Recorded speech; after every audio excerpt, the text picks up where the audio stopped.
Hi, the Gospel according to Luke, Advent Calendar, Day 23.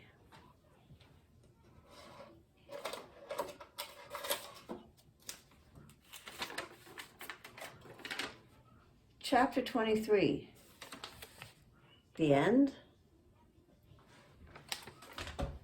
So, they reckoned they'd caught Jesus good and proper this time. He'd said it himself, after all, hadn't he? Had he? They dragged him off and made him stand up in front of Pilate. You remember the guy from chapter 13, right? And started saying all kinds of things about him. He reckons he's the Messiah, our king. And he even told people they didn't have to pay their taxes. Pilate looked at the crowds and looked at Jesus. The crowds looked angry. "Are you the king of the Jews?" "That's what you say," said Jesus. "I don't think this man has done anything wrong," Pilate told the crowds. "But he has, they shouted. "He's been teaching things. He's been causing trouble everywhere he goes. He started in Galilee, and now he's here, disturbing everything." "Are you saying this is a man from Galilee?" asked Pilate. "Right. Well, it's not my job to judge him then. If he's from Galilee, that's where Herod is in charge." Herod, who just so happened to be visiting Jerusalem, got quite excited when he heard that Jesus was being brought to him. He wanted to see if Jesus would do a miracle for him, just so that he could watch. When Jesus arrived, Herod asked him question after question, but Jesus didn't say anything because he wasn't speaking. The chief priests and temple people started shouting again, saying that Jesus had said and done all kinds of really awful things. They were getting angrier and angrier. So after a while, when Herod and his guards started saying mean things to Jesus and pushing him around, they made him wear a fancy cloak and then sent him back to Pilate. Herod and Pilate had always hated each other, but now they had something in common: Jesus. Pilate pulled everyone together, the chief priests, temple guys, and some of the crowds. "You told me this Jesus was causing trouble everywhere. Well, I've questioned him, and so has Herod, and I don't think he deserves to die. He's done nothing wrong. I'll have him whipped, and that'll be the end of it." But the crowd shouted, "Kill him! Kill him! Let someone else go free instead. That Barabbas guy, that murderer, if you want to let someone get away with what they've done, he'll do." Barabbas was a murderer, and he'd been in jail serving his time. It was a tradition that the governor would set one prisoner free around the Passover every year if he wanted. Pilate couldn't quite believe what he was hearing, so he told the crowd again that Jesus had done nothing wrong. "Kill him! Kill him! Put him on a cross. Crucify him." "But why? He hasn't done anything. I've told you. I'll get him whipped and beaten up. Surely that's enough," said Pilate. He was getting pretty desperate now, but the shouting didn't stop. In fact, it got worse and worse. The crowds were truly scary now, and eventually Pilate gave in. He let Barabbas out of jail and gave Jesus to the crowd. "Do what you want with him," he said as he walked away. Crucify, crucify, crucifixion, crucifixion.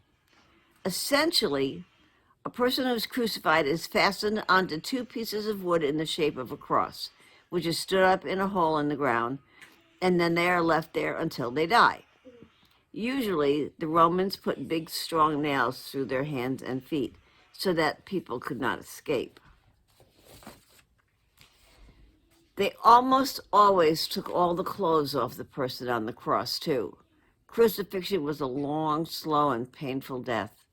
And to make it even worse, when the Romans crucified people, they usually did it in a place where everyone could see.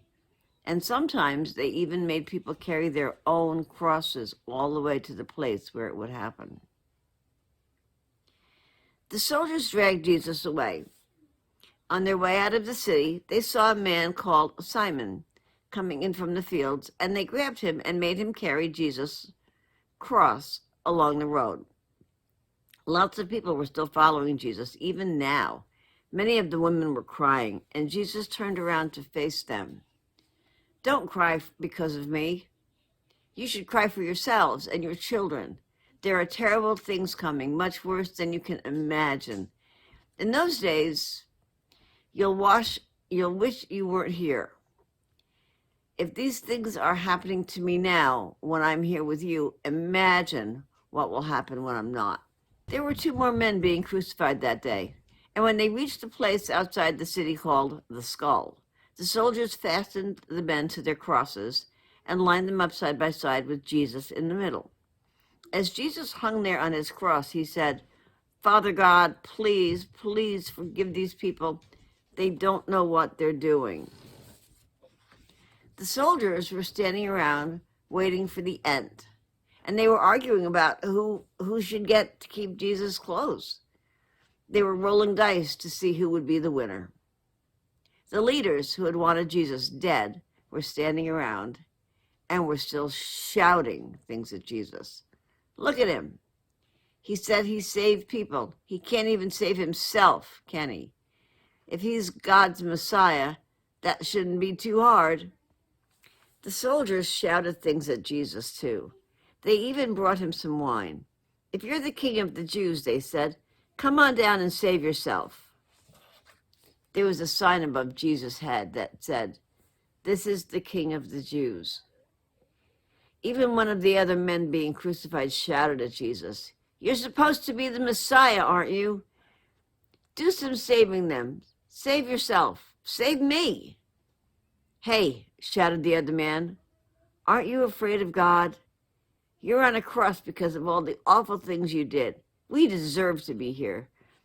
It's our own fault. But this man, this Jesus, he never did anything wrong." And then he said, "Jesus, remember me when you come into your kingdom."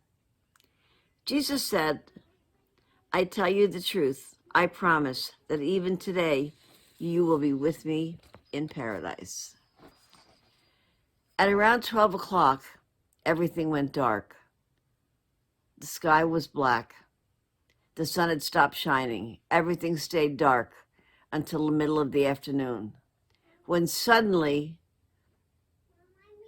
the curtain in the temple tore in two, and Jesus shouted out, "Father, into your hands I place my spirit." And then he died.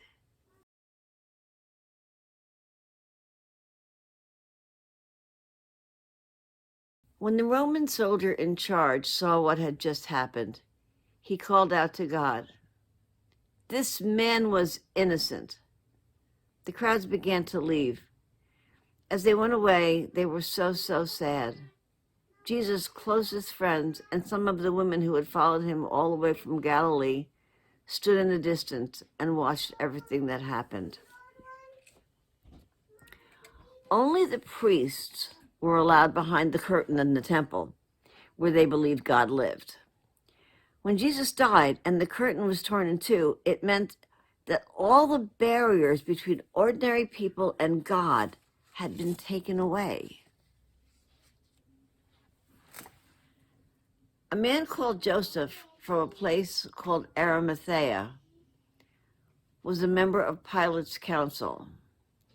He was a good guy, and he had never been okay with what had happened to Jesus. So he went to see Pilate and asked if he could take down Jesus' body from the cross. It was the least he could do. Joseph took Jesus' body and wrapped it in a beautiful cloth. Then he carefully carried it to a brand new tomb that had been carved out of the rocks and laid Jesus down inside. Some of the women were still following behind, and after they'd seen where Joseph had put Jesus' body, they went away to get some spices ready. spices helped to stop things from smelling bad when someone had died. But the spices these women were getting ready for Jesus were expensive and precious. They showed just how special Jesus was. It was now Friday evening. That meant the Jewish Sabbath was about to begin. The women couldn't go back to where Jesus was. They had to rest. So rest, and I'll see you tomorrow.